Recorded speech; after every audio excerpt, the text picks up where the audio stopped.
someone who works the land. A hammer swings from a callous hand. The backbone of the state. Born and raised into this fate. It's a proud tradition, a way of life. Sons, daughters, husband and wife, with the family to work, play, and pray, and the chance to do all the next day.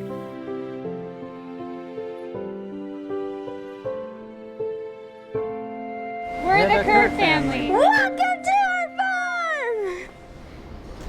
The most rewarding part of farming is seeing how your crops, you plant them, they grow, you harvest them, and then you feed them to the animals, and you see how the animals grow. Sharing that with your family is amazing. The rigors of farming place high demands. Sometimes risk is out of their hands.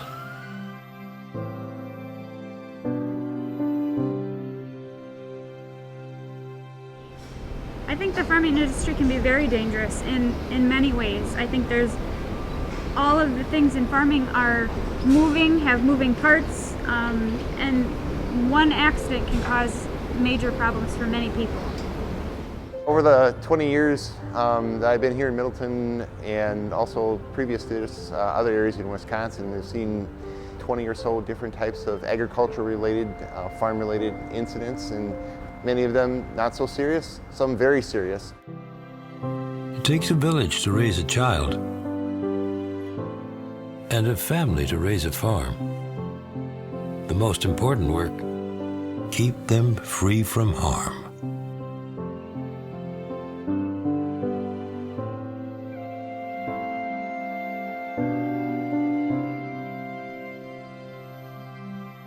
In this old pig barn, we used to have pigs at this farm, but now we got out of that and we went into dairy farming.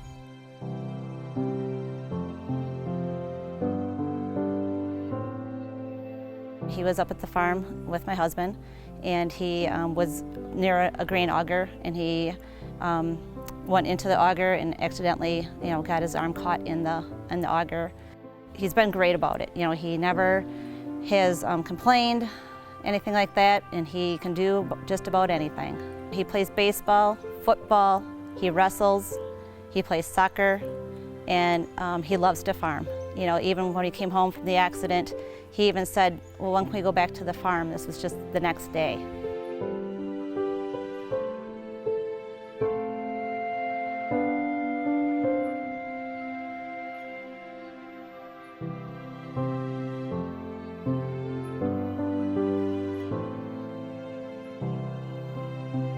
A 9-year-old boy has died after falling into a grain bin.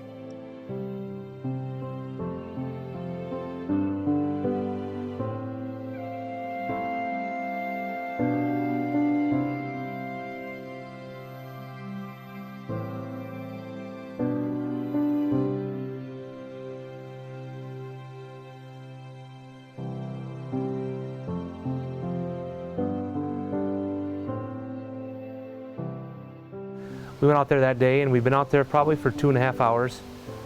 We had just stopped, and he had had his first gooseberry and first black cap or black raspberry. We stopped underneath a walnut tree at that time, and they picked the back end of the Ranger up with walnuts.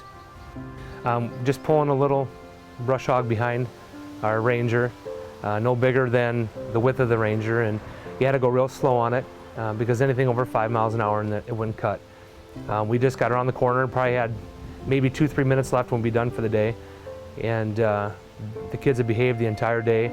He stood up in the back of the Ranger to grab a walnut as we passed, and as he grabbed the walnut, he never let go, and the walnut never came off the tree, and it pulled him, and he stumbled off the back of the four-wheeler, and there's not much clearance on the bottom of those brush hogs, so it rolled up on top of him, and he went underneath it.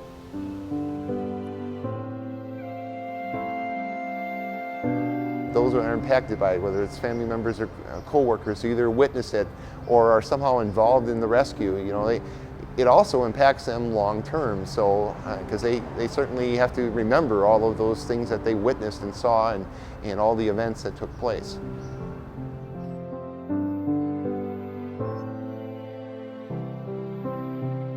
When they leave the house, I'll often say, just be safe, be careful, you know, make sure you're walking with your head up, and make sure you know where you're going and your surroundings. Especially when we're doing hay and stuff, there's a lot of equipment moving around. Just be careful.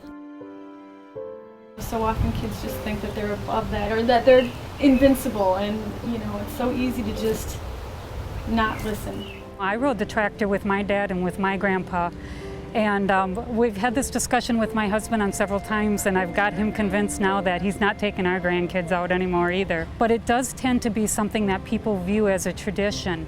But there's a whole lot of better traditions that you can establish in your family, whether it's playing with your kids with tractors in the sandbox, or buying them ride-on tractors, or taking them out and having them help with these age-appropriate tasks. I think farming has changed in safety aspects because the tractors are all cabbed now.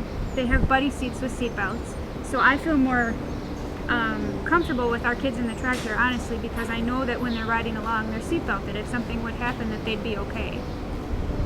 We think it's a fantastic thing for children to work on farms.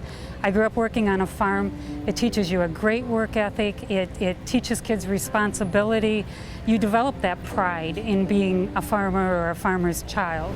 We have Colton, our oldest, he's 11. We have him do chores in the barn when the dairy cattle aren't in there anymore. He washes down the holding area. He also helps bed the steers, which we do that when they're locked out of the building, so that's a little bit safer. Knowing where they are, knowing what they're doing, knowing what they're going to be doing, and we run with walkie-talkies a lot too, so that we can talk to them and stay in communication with them. That's part of the message, and what we're trying to get out here is in everything you do, safety is big. We're really, really proud of our farmers. We depend on you for food, for fuel, for education, for entertainment, and we think that farming is a great, great occupation. We also know it's a very dangerous occupation. We know that it's important that we keep that next generation interested in farming, but also that we keep them safe. Farming is our future. Kids may not remember the things you say, but they're studying your actions every day. Teach by example and do things right to ensure a good sleep each and every night. As a tribute to the generations before, what you pass down will be much more than the land, the buildings, and the rows. A farmer knows. You reap what you sow. It's hard work, but it's as nice a life as you can find.